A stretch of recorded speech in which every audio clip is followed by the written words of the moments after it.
민주당이 왜 이 계엄 망상에 걸려 있느냐? 저는 기본적으로는 이재명으로서는 1심에서 유죄 판결이 나오는 순간 상당한 정도의 심적 부담이 있을 거고, 대체 불가능한 민주당의 대선 주자가 이제 상처 입는 거에 대해서 여러 가지 굉장히 좀 패닉 상태가 올 수 있다. 아마 이런 것들을 앞두고 윤석열 정권에 대한 증오심을 불러일으켜서 탄핵 빌드업을 하려는 거 아닌가? 저는 그런 생각을 좀 갖게 됩니다. 민주당 의도는 뭘까요? 친명, 최측근 인사가 했다는 말, 지지층이 원하면 우리는 해야 한다. 무시무시한 발언이죠. 실제로 민주당의 스피커들 이런 사람들이 공개석상에서 막 떠들어대고, 드디어는 이재명 대표까지도 여야 대표 되면서 한동훈 대표한테 공식적으로 얘기를 한 거예요. 계엄 준비하고 있는 거 아니냐, 이거 어떻게 하려고 그러느냐. 한동훈 국민의힘 대표가 얘기합니다. 근거를 제시하라. 사실이 아니라면 국기문란이다. 저는 한동훈 대표의 이 말에 답이 있다고 봅니다.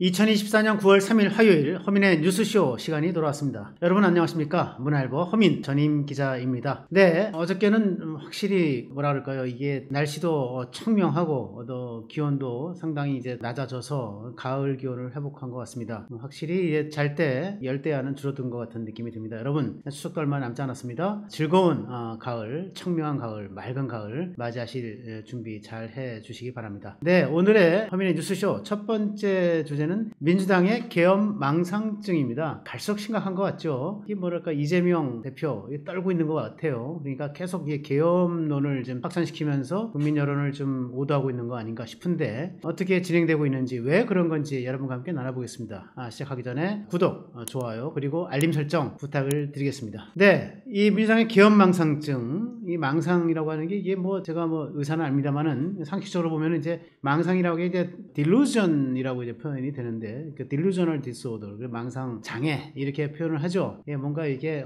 헛된 생각을 약간 갖고 있다고 하는 건데, 민주당이 왜 이 계엄 망상에 걸려 있느냐? 저는 기본적으로는 이게 재판이 지금 다가오고 있죠. 이재명 대표 지금 10월 달에 1심 판결이 날 것이 확실시되는 거가 두 개가 있습니다. 위증죄 그리고 선거법 위반 두 개가 있는데, 둘 다 유죄 가능성이 높다는 얘기도 있고, 최소한 한 개는 유죄가 되지 않겠느냐. 어쨌든 이게 3심까지 끌고 갈 생각이긴 하겠지만, 이재명으로서는 이게 뭔가 1심에서 유죄 판결이 나오는 순간 상당한 정도의 심적 부담이 있을 거고, 또 민주당으로서도 향후 거의 대체 불가능한, 민주당의 아버지 아닙니까 이재명? 대체 불가능한 민주당의 대선 주자가 이제 상처 입는 거에 대해서 여러 가지 굉장히 좀 패닉 상태가 올 수 있다.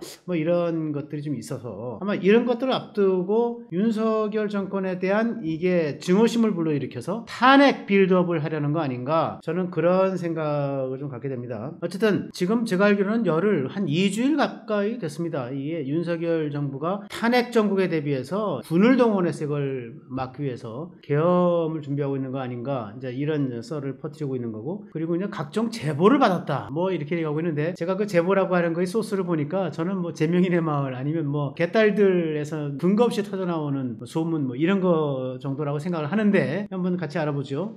제가 사실 이것과 관련해서 여러분과 함께 먼저 좀 나눌 얘기는 친명 최측근 인사입니다. 제가 이게 조금 예민한 얘기라서 누구인지 좀 접근 불가능하게 제가 여기까지만 말씀드리겠습니다. 친명 최측근입니다. 며칠 전에 만나서 식사를 했는데 이렇게 얘기하더군요. 제가 이 계엄 얘기를 물어봤어요. 구체적으로 왜 이렇게 계엄 얘기를 잠깐 퍼뜨리느냐 했더니 하는 말이, 지지층이 원하면 우리는 해야 한다. 이렇게 얘기하더군요. 사실은 굉장히 충격적인 얘기죠. 지지층이 원하면 우리는 해야 한다. 개딸이 원하면 우리는 해야 한다. 강성 팬덤이 야 윤석열 정권이 지금 계엄을 준비 중이야 이렇게 얘기하면 우리는 그대로 이걸 가지고 스피커를 떠들어야 된다. 이런 얘기를 하고 있는 겁니다. 사실 충격적인 얘기인데 제가 직접 들은 얘기라서 여러분과 함께 나눕니다. 요 얘기를 근거로 해서 제가 조금 하나씩 알아보겠습니다. 일단 계엄에 대한 설명을 간단하게 드릴게요. 여러분, 헌법 제77조를 보면요, 1항부터 5항까지 이제 계엄에 대한 내용들이 쭉 나와 있습니다. 대통령은 전시사변 등 이에 준하는 국가 비상사태에 있어서 병력으로서 군사상의 필요에 응하거나 공공의 안녕질서를 유지할 필요가 있을 때는 법률이 정하는 바에 의하여 계엄을 선포할 수 있다. 이게 1항이고요. 2항은 이제 계엄의 종류에 대해서 얘기하고 있고, 3항 비상계엄이 선포된 때는 법률이 정하는 바에 의하여 영장제도, 언론 출판 집회 결사의 자유, 즉 표현의 자유죠. 정부나 법원의 권한에 관해 특별한 조치를 취할 수 있다. 이게 굉장히 중요한 조항인데요. 계엄이 선포되면 영장, 법원의 영장제도, 검찰의 영장 신청, 청구제도 이런 것들 변형을 할 수 있고 표현의 자유를 제약할 수가 있고 말하자면 이제 국민의 기본권을 제약할 수 있다는 얘기고 정부나 법원, 즉 이게 민주주의 삼권 분립에 대해서 이게 크게 좀 흔드는 삼권 분립의 이게 민주주의 원리까지도 우리가 좀 침해할 수 있는 이런 내용을 계엄이 할 수 있다고 하는 거고요. 4항은 계엄을 선포할 때는 대통령은 지체 없이 국회에 통과해야 한다. 5항이 중요한데요. 국회가 제적의원 과반수의 찬성으로 우리 제적의원이 300명이죠. 과반수는 151명입니다. 계엄의 해제를 요구한 때에는 대통령은 이를 즉각 해제해야 한다. 이렇게 되어 있습니다. 이게 계엄에 대한 거고요. 논란의 전말을 여러분과 함께 알아보겠습니다. 민주당이 언제부터 계엄에 대한 얘기를 시작을 해서 지금까지 끌고 왔는가. 사실은요. 이게 제가 하고 싶은 말인데 계엄에 대해서 가장 먼저 시작됐던 거가 6월달 말입니다. 지금 벌써 막 2달이 벌써 지난 얘기인데요. 6월달 말에 이재명 팬카페죠. 제명인의 마을에서 제보글이 올라옵니다. 익명의 이 출처가 불분명한 제보글이 하나 옵니다. 그 내용은 이렇습니다. 조만간 대통령 탄핵안이 발의됨과 동시에 계엄령을 선포할 가능성에 대한 작전 계획입니다. 작계를 만들고 있다. 누가? 국방부 장관이, 누가? 대통령실, 국가안보실이 이런 얘기죠. 이런 것들이 조금 묵혀져 있다가 8월 15일 날 지금 한 보름 전입니다. 약 보름 전 김병주 최고위원이 김어준 유튜브에 나가서 이 얘기를 합니다. 거대한 음모들이 진행되고 있다. 윤석열 정권을 끝장내리면 탄핵으로 갈 확률이 많은데 윤 대통령이 박근혜 때처럼 무너지지 않기 위해서 계엄 등의 계산을 할 것으로 본다. 이렇게 얘기합니다. 근데 참 이게 안타까운 건 말이죠. 김병주 의원이 지금 최고위원으로 된지 재선 의원이긴 한데 이 양반이 사성 출신입니다. 사성 출신. 사성 장군 출신의 한미연합사 부사령관을 지낸 인물이에요. 이런 인물이 자기가 이제 많이 안다는 식으로 얘기를 하고 있는데 이 중요한 문제 계엄이라고 하는 게 언제 가장 최근에 발효된 게 언제입니까? 1980년도 5.18 광주 민주화운동 때 계엄이 발동이 됐어요. 그리고 44년 이상 발동되지 않은 계엄을 군사 권위주의 정권 시절 때 발동돼서 지금까지 44년 동안 특히 1987년 민주화 이후로 아무런 그게 없던 계엄 얘기를 이렇게 서슴없이 가감없이 할 수 있는가. 군인 출신이 이러면 안 되는 거 아닌가요? 이런 생각이 들고요. 8월 21일 같이 계속 보시겠습니다. 김민석 최고위원이 최고위원 석상에서 공개 석상이에요. 김용현 국방부 장관 지명은 대통령이 지명했죠. 국지전과 북풍 조성을 염두에 둔 계엄령 준비 작전이다. 이렇게 얘기합니다. 그리고 엊그제 9월 1일 여야 대표회담에서죠. 이재명 대표가 이렇게 얘기합니다.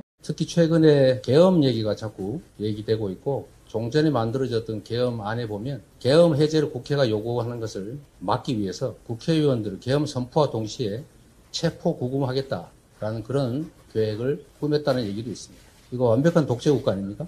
라고 아주 단정을 짓습니다. 그러니까 151명의 찬성을 막기 위해서 수십여 명의 국회의원을 체포하려는 계획까지 세웠다. 여기에 더해서 9월 2일입니다. 어저께 국방부 장관 지명자, 김용현 지명자에 대한 인사청문회, 국회 인사청문회가 있었는데 박선원 의원이 문재인 정부 때 국방부 차관까지 지냈던 사람이죠. 박선원 의원이 이렇게 얘기합니다. 특전사령관, 방첩사령관 등과 김용현 국방부 장관 내정자가 얼마 전에 만나서 계엄 얘기를 하지 않았냐 이렇게 따져 묻습니다. 그런데 그 근거는 하나도 되질 않습니다. 왜 우리가 민주당이 계엄 걱정을 하고 있는지, 왜 윤석열 정부가 계엄을 야심만만하게 준비하고 있다는 건지 근거는 전혀 되지 않아요.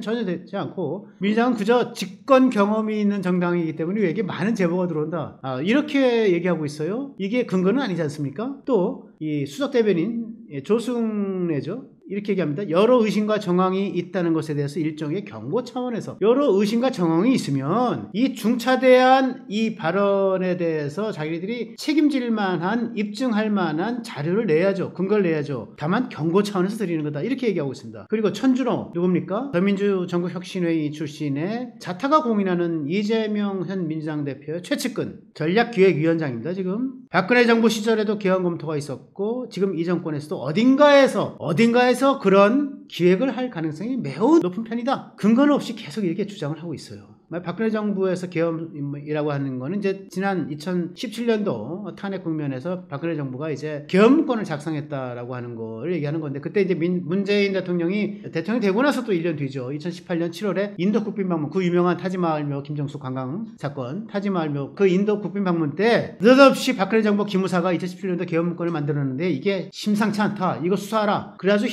인도 현장에서 수사 지시를 내립니다. 그래서 합수본, 군경 합동수사본부가 차려져서 43명의 합동수사본부 인력이 이걸 막 이잡듯이 뒤져가지고 박근혜, 김관진 전 국가안보실장, 한민구 전 국방부 장관 다 불러가지고 조사하고 하는데 아무것도 안 나옵니다. 그래서 다 무혐의 종결 처분했어요. 이거를 갖고 이 정부가 박근혜 정부 때 탄핵을 안 당하기 위해서 계엄을 획책하고 있다, 이렇게 얘기하고 있는 거예요. 민상 의도는 뭘까요? 제가 아까 처음에 말씀드렸죠.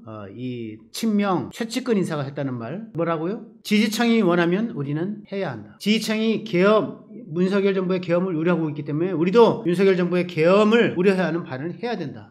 무시무시한 발언이죠. 실제로 이 계엄의 전 진원지는 바로 이 확인되지 않은 익명의 제보가 제명인의 마을에 들어와서 거기서 이제 제보라는 이름으로 띄워졌고, 그래서 열렬 그 제명인의 마을 팬카페 회원들이 퍼날르고, 이것이 이제 개딸들이 이걸 가지고 이제 야 이거 뭐냐, 이거 너희들 터트려 하니까 민주당의 스피커들 김민석, 김병주 최고위원 이런 사람들이 공개석상에서 막 떠들어대고, 드디어는 이재명 대표까지도 여야 대표되면서 한동훈 대표한테 국민의힘 대표한테 공식적으로 얘기를 한 거예요. 계엄 문건 준비하고 있는 거 아니야? 계엄 준비하고 있는 거 아니냐? 이거 어떡하려고 그러느냐? 그래서 프레이밍하고 공론화하고 그다음에 여론을 동원하고, 그래서 탄핵 빌드업하는 거다. 나는 그렇게 생각을 해요. 이것이 이 계엄 논란의 본질이다. 결국은 윤석열 정부에 대한 탄핵 빌드업이다.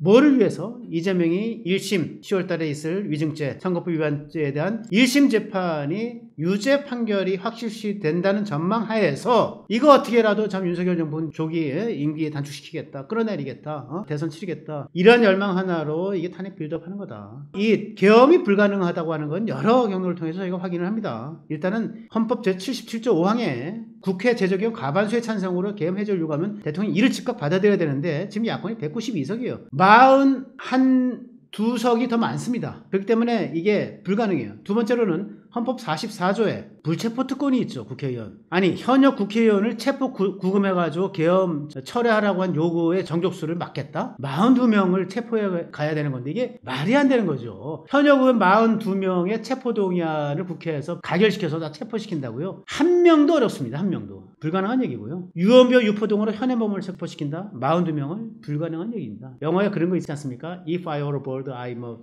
fly. 내가 만약 새라면 내가 당신께 날아갈 텐데. 가능 가정. 불가능 가능 가정이에요. 현역 의원 42명을 어떻게 현행범으로 체포를 합니까? 한동훈 국민의힘 대표가 얘기합니다. 근거를 제시하라. 사실이 아니라면 국기문란이다. 저는 한동훈 대표의 이 말에 답이 있다고 봅니다. 이거는 사실을 대지 못하면, 근거를 대지 못하면 국기문란입니다.